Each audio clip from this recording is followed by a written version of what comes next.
So hit me with the prospect report. The first thing I need to touch on, when we talk about prospects, I guess I'll do injuries first.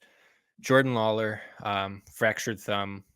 He is a shortstop, for the Arizona Diamondbacks. I was really hoping that he was going to end up starting at the major league level, but the signing of Eugenio Suarez kind of bumped him out, and they started him at AAA, fractured his thumb.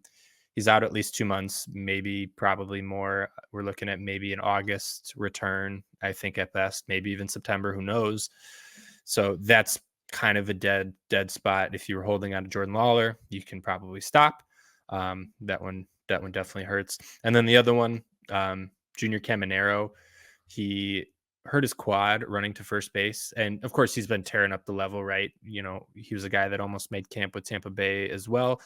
And we hate to see injuries like this, but it looks like it's going to be mild from the report that came out today. So they're hoping it's just a minimum day on the 7-day or minimum stint, on the 7-day IL. So hopefully he's back soon, because he's another one that super exciting guy. Hate to see Caminero go down. This is, though, I will jump off injuries because that just makes me sad. Rami, you need to hear this. So Norfolk. This was, you started telling me about the this. AAA team for Baltimore. Did you look it up during the episode? Have you seen? They won 26-11 tonight. Okay, right. And this the pitching sucks. Yeah, right. No, the incredible things is what Jackson Holliday, Heston Kierstad, Kobe Mayo, all of them did, right? I mean, obviously they scored 26 runs. Let me read you some of these stat lines. So Jackson Holliday, 4 for 6, 5 runs, 2 walks. Connor Norby, 2 for 5, 3 runs, 3 RBIs. This one's phenomenal. Heston Kierstad, 5 for 7 with 10 RBIs. 10 RBIs for Heston Kierstad. What are we doing here, Baltimore? Like, what are we doing? Why is Jackson Holliday not on your team? We don't know. Yep. That was the first mailbag question. So let me ask you that right now. Sure. When is Jackson Holliday getting called up? It's got to be soon. I mean, the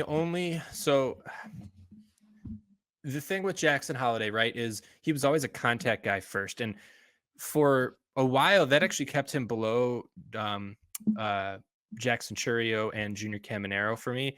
I liked both of those guys in White Langford. I liked all of those guys over Holliday because I didn't know where Holliday's power or speed would really come from. We've seen this spring, especially in the spring, and it's translating now. He is taking a different approach. He is changing his swing to generate more loft, and it's very, very obvious. So I understand sending him to AAA, right? Make sure that swing is working. But let me tell you, Rami, it's working. Like, the only thing that could be concerned is he has 5 strikeouts and 1 walk. Obviously now I think so. He had 2 more tonight, so he's got 3 walks. So maybe it's time. I don't know when to put a timeline on it because, Jordan Westberg has looked okay, right? He had a walk-off home run the other night. Yeah. So it's kind of like, okay, who do you push out? I think maybe it might depend. Yeah, it could depend on an injury. We don't know, but it's got to be soon. I mean, what more does he have to prove? And if you're Baltimore, right, you want to compete, right? This is an important time. I mean, it's still early in the season. You got a long season, but you got these guys who are clearly ready. Why wouldn't you at least see if they can help you out? Yeah, I mean, look, I forgot to mention Kyle Stowers had 7 RBIs, 4 for 7 tonight. Like Stowers. Is it Stowers? Sorry, Stowers. I think Stowers. So. No, I think you're right. Either way, like they just, what are we doing here? So I remember I had it was last year spring training when they all reported to camp. Heston Kierstad, Kyle Stowers. Who's the guy who's also the outfielder who's down there? Connor Norby. He played left field tonight. No, Kobe Mayo's a corner infield. Kobe Mayo, and then there's the outfielder who's I think maybe he's on the major league team this year. For Baltimore, let me look at one of the Orioles prospects. I don't know why I'm blanking out on this. Colton Cowser, who made the team. Yeah, right. Mm-hmm. Yeah. So I had never heard of any of them at this point. This is last February. and I was doing sports updates on the Baltimore radio station. It was big news. They all got invited to camp, right? All these top prospects. And I remember I had to read them over and over and over again to get the pronunciations right for all the names because I was reading them on the air the first time. I remember that day. I'm like, hey, I was doing sports updates, like anchoring sports updates for the morning show in Baltimore. It was my first time doing it for the morning show, and I'm like, it's day one of them reporting to camp, and I'm like, I can't screw this up. You know what I mean? Mhm. That's why I do think, and if I'm getting the name wrong, then it's No, great. you are. I think you are right. It's Stowers. I don't know why I said Yeah, Stowe. I Cal want to say I was Stowers. thinking of someone else, but either way, yeah. They're ready. So I mean, this you team know, is going to be great for a long time. And think about it; they have all this firepower. They trade some of this for pitching, whatever. Like you can't play all these guys at once. Like that's the thing, you know. yeah. And so you're not going to have these guys just sitting on your bench or sitting in the minor leagues. And so it's going to be really interesting to see how it goes. Jackson Holiday, not Jackson Holiday, rather, but uh, obviously Gunnar Henderson looks even better than he was last year, and he looks great on the defensive end at shortstop. So you're not moving him off of shortstop right now, you know, like. So there's a lot of stuff that goes into this, and it's a good problem to have if you're the Baltimore Orioles. But if you're a fantasy owner, you might see some of these guys get traded. You might see some of these guys have to wait a little longer in the minor leagues and keep killing it in Norfolk. And I wouldn't want to face Norfolk if I was any other minor league team.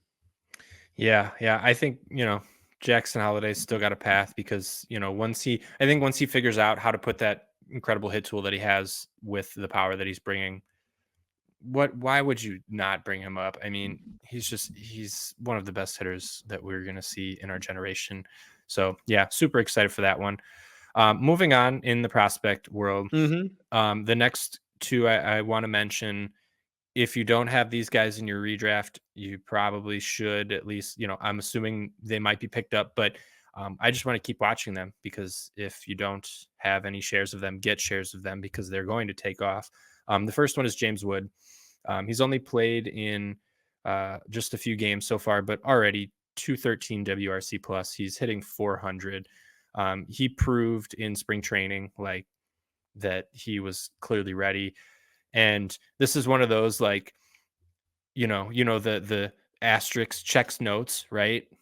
Like he's being blocked by checks notes, Jesse Winker and Eddie Rosario. Like, no, dude, I'm sorry. Like, and I will say Washington, right? They sent him to AAA, so I don't think they're necessarily going to hold him there forever.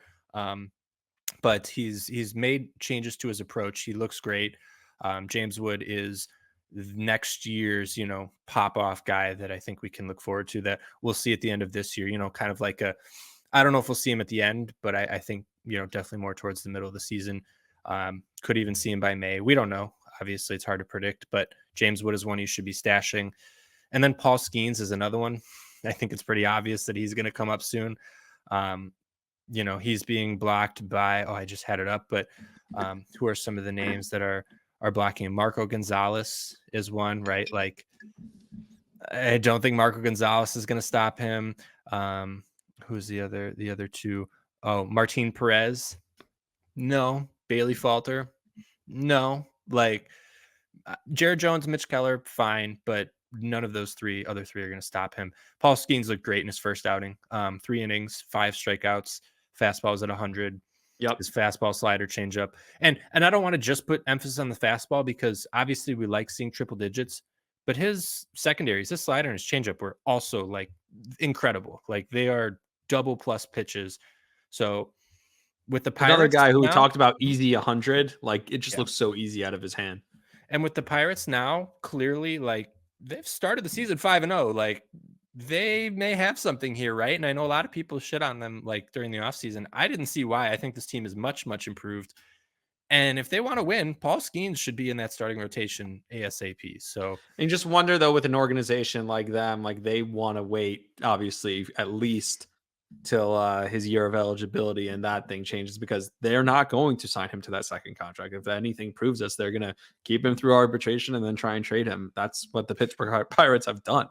I think yes, but could the narrative on that be changing, right? We see guys who sign for long-term deals when they're younger. That way they're secure, Yeah, great right? job by the Rays. They did that with Wander Franco, you can't throw that out there as like a reason not to though, right? Like, No, I know, yeah. Can you imagine? Well, and at least we know who Paul Skeens is dating, so it's not a bit, you know what I mean? So, like, yeah, we we don't know have he's to not worry about Wander that. Yeah, we Franco. don't have to worry about Yeah. that. Yeah, exactly. And that should be another reason why he should just be in the majors already is like, By the way, clearly it'd be he's got great for good marketing motivation, for the right? league. Yeah. You know what I mean? Like, Um, you think they showed Taylor Swift that many times at the Super yeah, Bowl? right. Can you imagine how many times Major League Baseball would be showing his girlfriend? Yeah. So yeah, those are three guys: James Wood, Paul Skeens, Jackson Holliday, and basically the entire AAA Norfolk team. It's just Jackson Holliday is the one that has, probably the best path because he's the best one. But I also could see Kierstead getting some time. I think, in a corner outfield spot once Mullins inevitably probably goes down, right? Um, yeah, Kierstead was another one who's got a lot of pop. And I hope Kobe Mayo too. I really do. I like Kobe Mayo a lot. So I mean, like you said, this team it kind of hurts my brain thinking about how they're going to put it all together, and they're just so good. So, yeah, I'm excited for that team. And unfortunately, they're probably going to win a World Series anyway. So Oh, and the let's last one, I'm sorry, one more go thing. ahead. Christian Scott. Uh, Ryan might like that I mentioned this one. Christian Scott is pitcher for the New York Mets, who should probably be picked up in almost every league, no matter what your size is, because he has tons of fantasy friendly value and could be slotted into the Mets rotation with the Trevor McGill injuries. So Tyler McGill, Tyler. sorry, Yeah, there you go. Trevor Rogers, Tyler McGill. Yeah, Trevor so May. I don't know. Christian Scott is someone that you should pick up for sure.